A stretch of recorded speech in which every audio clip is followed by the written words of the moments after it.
I want to give God great praise and great glory that as of last night at around 9 o'clock p.m., I got my results back and Pastor Hale has completed his degree. I will listen to everybody. Everybody who is prayed, everybody who prayed for me and Who said kind words. I want to give God all the glory that Pastor Hale completed it. We have finished our second degree and we give God listen, y'all, can we take a few moments? If God uses pastor to accomplish something and to move barriers and to do something that's different, I'm telling you, God uses his men of God as examples about what he's calling us to do. And I cannot tell you that in doing this, there were some things that have been broken spiritually that I want to say something to you really quickly. A lot of times we hold on to unforgiveness and we hold pain hostage. Everybody hear me carefully. You hold on to stuff because you feel like what was done to you has stopped you from being or doing something you wanted to do. And so unforgiveness is your way to retaliate and to in some way get some comfort, but it is a deceptive comfort, because what pain and unforgiveness does is it keeps you locked away in a cage where you are always talking about what you could have been and what you could have accomplished and what you could have done. And if only they hadn't done this, or if my life was like this, it keeps you in perpetual excuses. But when you decide that if God placed me in this particular situation and in this life, I do not get a chance to use an excuse. I got to figure out how to make it through it. I don't care how hard it is, how difficult it is.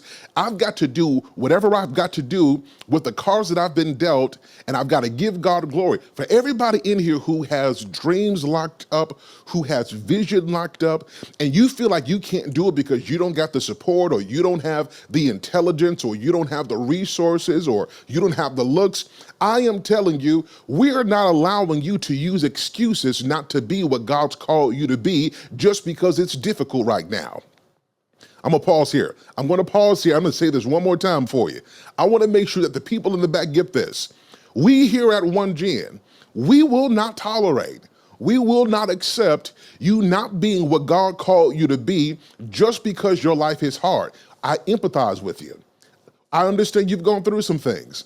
I know that life has not been easy, but God did not make you an uncommon person just so you can have a common experience.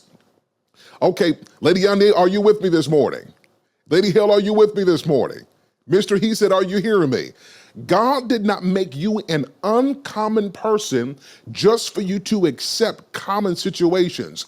If you've got a hard life, it means that God's got something in store for you that he needs you to allow the world to see, and you can't allow excuses to keep you from making the moves you need to move. Are you hearing what I'm telling you this morning?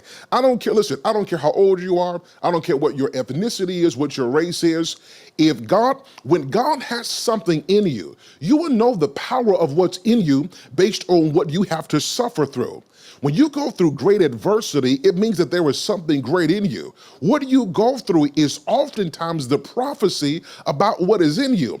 And what we do so often in church is we make these passive, these sad excuses and these reasons to be sad and to be depressed and to be despondent, and we justify excuses. God did not give you all the talent he gave you just so you could have excuses. God did not bless you with the intelligence he gave you just for you to ride on intelligently crafted excuses.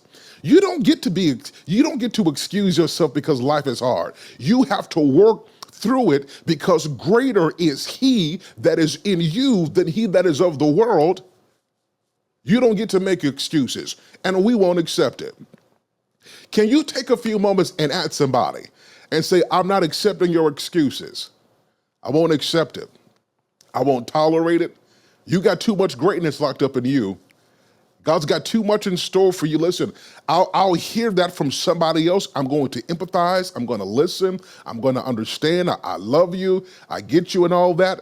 But from you, I won't accept excuses. God, you've got too much vision in you. You've got too much life. Some of you got some testimonies that if you shared your testimony would preach all by itself. So listen, I'm not trying to be arrogant. I'm not trying to be dismissive of your experiences.